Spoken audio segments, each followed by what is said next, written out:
Yang subscribe masuk surga. Yang like dan komen cepat kaya.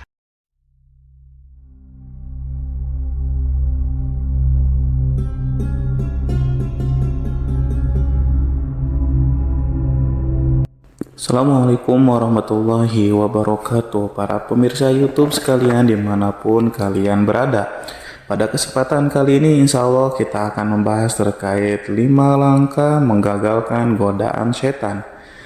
Para pemirsa YouTube sekalian, seperti yang kita ketahui bahwa setan itu adalah salah satu makhluk yang diciptakan oleh Allah untuk menguji manusia, menggagalkan dan selalu menghasut manusia supaya tidak berbuat kebaikan. Nah, dengan demikian kita akan membahas hari ini bagaimana caranya menggagalkan hasutan dari setan itu sendiri. Tapi sebelum kita mulai, alangkah lebih baiknya jika pemirsa sekalian menekan tombol subscribe terlebih dahulu supaya bermanfaat bagi banyak orang. Lalu kemudian jangan lupa like dan komen supaya jadi wasilah cepat kaya dari arah mana saja. Baik, pada kesempatan kali ini Imam Ghazali dalam kitabnya Ihya Ulumuddin pernah berkata bahwa di antara hal yang harus dimengerti oleh seorang hamba adalah mengetahui tipu daya setan dan godaannya. Sesungguhnya pemahaman ini fardu ain adanya.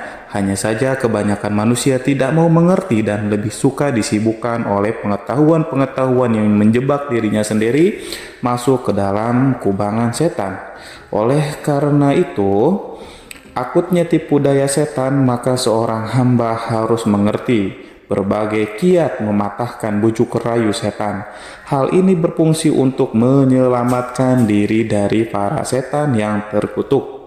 Terkutuk karena godaan dan rayuannya itu dihembuskan oleh setan bersama dengan hembusan napas manusia. Sehingga Al-Hasan suatu ketika pernah ditanya oleh Abu Said, apakah setan itu tidur? Al-Hasan pun menjawab, jika setan itu tidur pasti kita bisa beristirahat. Sayangnya setan tidak mengenal sekat ruang dan waktu. Begitu juga godaan-godaan mereka yang mengalir bersama arus dalam darah seorang hamba. Namun manusia sebagai makhluk yang sempurna yang dibekali Allah dengan kemampuan bernalar harus memiliki kemauan untuk mengalahkan setan.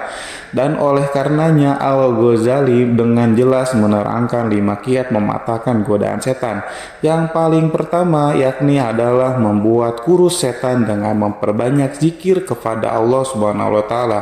Rasulullah pernah bersabda, sesungguhnya orang mukmin itu membuat kurus setannya sebagaimana seorang di antara kamu membuat kurus ontaknya dalam perjalanan. Jika sebuah binatang liar telah dikuruskan, pastinya ia akan mudah diatur dan menjadi penurut karena ketergantungan kepada majikannya. Begitu juga setan. Jika seorang hamba telah bisa menguasai setan dengan tidak serta-merta memenuhi keinginannya, pastilah setan akan kurus badannya.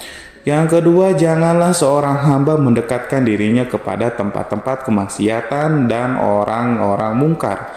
Sungguh hal itu memperkuat daya pikat setan membujuk manusia. Rasulullah secara legoris menyatakan, barang siapa berputar-putar di sekitar tempat larangan, maka besar kemungkinan ia akan terjerembab ke dalamnya. Demikian jamaah atau para pemirsa sekalian, 2 langkah pertama mencoba membuat setan tidak nyaman, menggoda kita dengan harapan setan akan segera bosan dan kecewa karena keteguhan kita. Meskipun keduanya bukan hal yang mudah, tetapi harus terus dicoba.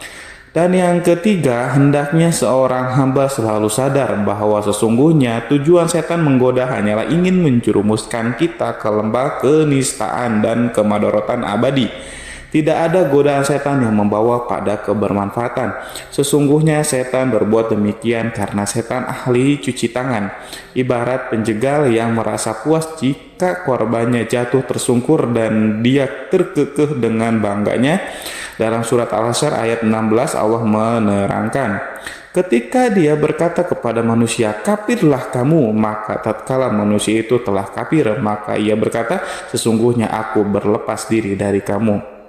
Para pemirsa sekalian, kemudian yang keempat, seorang hamba harus selalu ingat bahwa selain berusaha cuci tangan, setan juga bersifat pengecut. Ia menginginkan banyak teman dalam kesesatannya. Semakin banyak teman yang menemani dirinya dalam kesesatan, ia akan semakin puas. Karena sesungguhnya neraka Sa'ir itu sungguh luas. Dan karenanya setan menginginkan kawan untuk mengisinya. Demikian keterangan dari surat Al-A'raf ayat 16-17 menerangkan. Iblis menjawab, karena engkau telah menghukum saya tersesat, saya benar-benar akan menghalang-halangi mereka dari jalan engkau yang lurus. Kemudian yang akan mendatangi mereka dari muka dan dari belakang mereka, dari kanan dan dari kiri mereka, dan engkau tidak akan mendapati kebanyakan mereka bersyukur atau taat kepadamu. Dan kemudian yang terakhir, kelima, guna mendukung keempat kiat tersebut, seorang hamba harus senantiasa dalam kondisi lapar, karena kondisi lapar akan mempermudah seseorang hamba dalam mengingat Allah. Seperti halnya yang sudah disabdakan, inna syaitana yazri min ibni adam majrad dami fadiku majriyahu bil ju'i. Sesungguhnya setan itu berjalan pada manusia di tempat jalannya darah, maka persempitlah jalannya itu dengan mengosongkan perut. Demikian pemirsa, untuk sharing kali ini. Terima kasih banyak, semoga bermanfaat dan semoga kita dijauhkan dari godaan setan yang terkutuk. Wabillahi taufiq wal hidayah. Assalamualaikum warahmatullahi wabarakatuh.